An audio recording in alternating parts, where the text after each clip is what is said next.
Hello everyone, welcome back to your favorite channel Education Hub and myself Anshul Dhiman. So guys, आज की मेरी इस video में मैं आपके साथ जो है हमारे क्लास 10th का साइंस सब्जेक्ट का जो है अक्टूबर मंथ का असाइनमेंट 3 जो है आपके साथ उसके सॉल्यूशंस शेयर करने जा रही हूँ।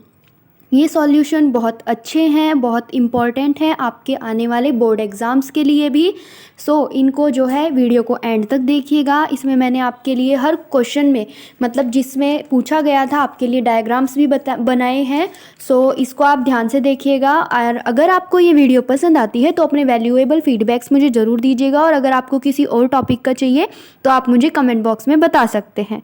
क्लास 12th के भी मैंने जो है अपलोड कर दिए हैं सॉल्यूशंस, आप मेरे चैनल पे विजिट करके या मेरे चैनल की प्लेलिस्ट में जाके चेक कर सकते हैं।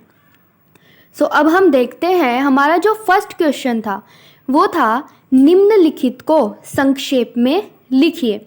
इसमें आपको जो है 4 टॉपिक्स दिए गए हैं और ये 75 to 100 वर्ड्स की इसमें आपकी लिमिट थी।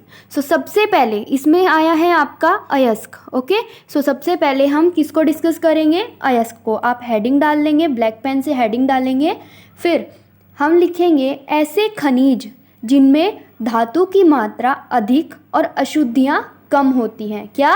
धातु की मात्रा अधिक और अशुद्धियाँ कम होती हैं तथा जिनसे धातुओं का निष्कर्षण कम खर्चे में और सुविधाजनक तरीके से किया जाता है, वो अयस्क कहलाते हैं। देन हमारा सेकंड पॉइंट पर पूछा गया है खनिज। तो हम दिखाएंगे यहाँ पे भूपर्पटी में प्राकृतिक रूप से पाए जाने वाले ठोस अकार्बनिक पदार्थ जिनका रासायनिक संगठन निश्चित होता है और इनके भौतिक गुणों का अनुमान लगाया जा सकता है, खनिज कहलाते हैं। ये आपसे शॉर्ट क्वेश्चन में भी पूछा जा सकता है, जो आपके अति लघु टाइप से क्वेश्चन आते हैं। इनको जो है बहुत अच्छे से नोट कीजिएगा। चाहे तो अगर आपको इनकी PDF भी मिल सकती है, आप मेरे जो चैनल है एजू हब विद अंशु के नेम से आप वहाँ पे मुझे जाके सर्च करके मुझे फॉलो करके पर्सनली टेक्स्ट करके बताइए कि आपको अगर इसकी PDF चाहिए। वहाँ पर मैं आपको विदाउट एनी कॉस्ट प्रोवाइड करा दूँगी। बस अपनी कॉस्ट यही समझ लीजिएगा कि मुझे अपना ऐसे ही कंटिन्यू सपोर्ट करते रहना। थर्ड पॉइंट हमें जो दिखाना था वो है हमारा धातुमल गालक। देन सिलिका में सिलिका का जो वो होता है SI से हम उसको शो करते हैं।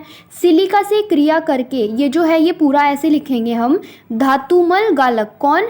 धातुमल गालक जो होता है वो सिलिका से क्रिया करके कैल्शियम सिलिकेट बनाती है जिसे धातुमल कहते हैं, जो पिघली हुई धातुओं की ऊपरी सतह पर तैरता है, जिसे आसानी से धातु से पृथक किया जा सकता है। देन हम यहाँ पे एक इक्वेशन लिखेंगे हमारी CaO प्लस SiO2 प्लस इससे क्या बन गया ये CaSiO2। तो अपद्रव्य और जो धातुमल होते हैं वो मिलकर गालक बनाते हैं। तो आप इसका लिए जो आपका 4th पॉइंट है गालक वो भी आप तैयार कर सकते हैं अपना।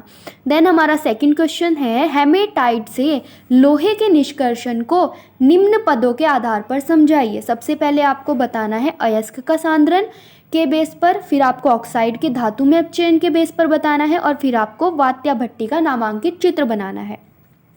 सबसे पहले हम इसका सॉल्यूशन अब देख लीजिए आप। छत्तीसगढ़ में पाया जाने वाला लोहे का प्रमुख अयस्क हेमेटाइट है ना, FeOG है, जिसका निष्कर्षण निम्न पदों के आधार पर किया जाता है। सबसे पहला है अयस्क का सांद्रण। तो इसका सॉल्यूशन लिखेंगे अयस्क को खदानों से प्राप्त करने के पश्चात उसे कूटकर महीन चूर्ण में बदला जाता है।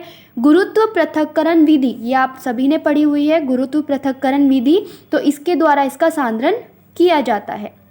सेकंड हमें बताना था ऑक्साइड का धातु में अपचयन के बेस पर। 400 डिग्री सेल्सियस से 900 डिग्री सेल्सियस ताप के बीच कोक ऑक्सीजन से अभिक्रिया कर कार्बन मोनोऑक्साइड गैस बनाता है। यहाँ पे आप इक्वेशन लिखेंगे 2C यानी कि ये कार्बन के लिए, फिर O2 तो 2CO आपका आ जाएगा। देन कार्बन मोनोऑक्साइड लोहे के ऑक्साइड को आयरन में अपचयित कर देता है। फिर आप यहाँ लिखेंगे Fe, जो कि Fe हम आयरन के लिए लेते हैं, Fe 2O3 प्लस 3CO, फिर ये क्या बन गया आपका 2Fe प्लस 3CO2।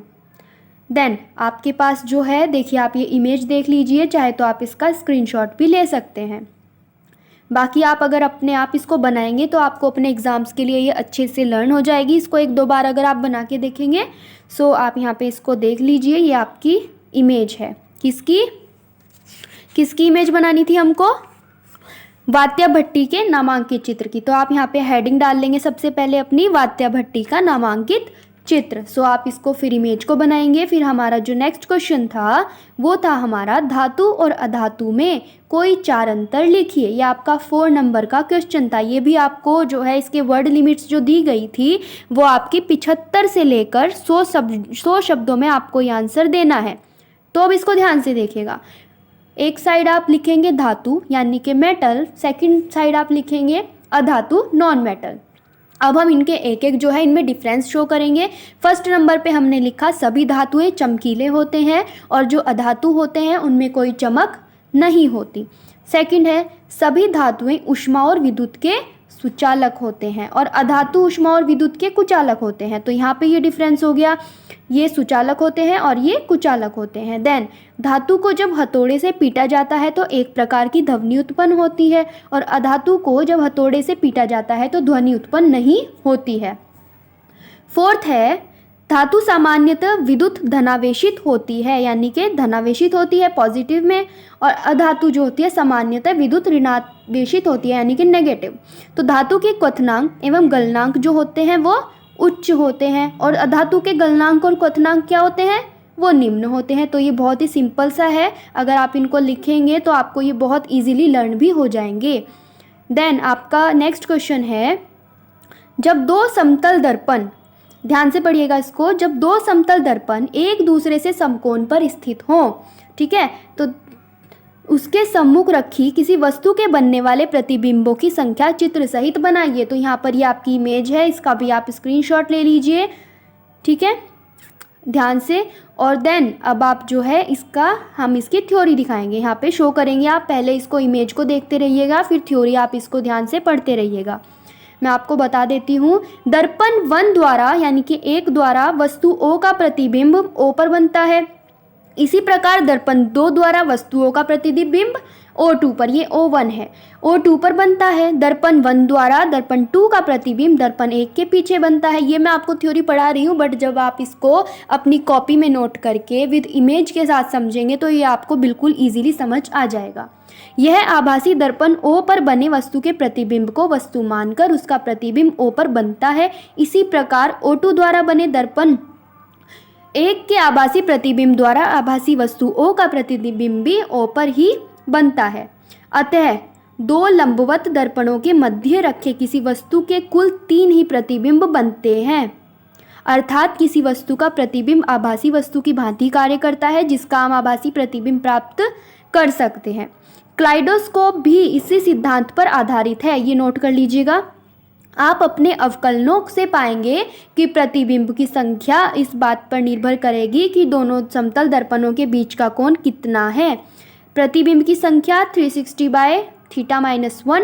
यदि दोनों दर्पणों के बीच का कोण 90 डिग्री है तो 360 बाय θ-1 = 4 -1 = 3 प्रतिबिंब। ये यहाँ से आप नोट करेंगे। देन आपका नेक्स्ट लास्ट क्वेश्चन था स्नेल का नियम लिखिए। ये आपका मोस्ट इंपॉर्टेंट हो जाता है आपके एग्जाम्स के पॉइंट ऑफ व्यू से भी और वैसे भी। स्नेल का नियम लिखिए। देन सेकंड है एक मछली तालाब की सतह से 75 सेंटीमीटर गहराई पर प्रतीत होती है तो सतह से उसकी वास्तविक गहराई बताइए। सबसे पहले तो आप स्नेल का नियम देख लीजिए। यहाँ से किसी एक वर्णी प्रकाश की किरण किन्हीं 2 माध्यमों के सीमा पृष्ठ पर आपतित होती है। जब आपतन कोण की ज्या तथा अपवर्तित कोण की ज्या में एक निश्चित अनुपात होता है, इसे स्नेल का नियम कहते हैं।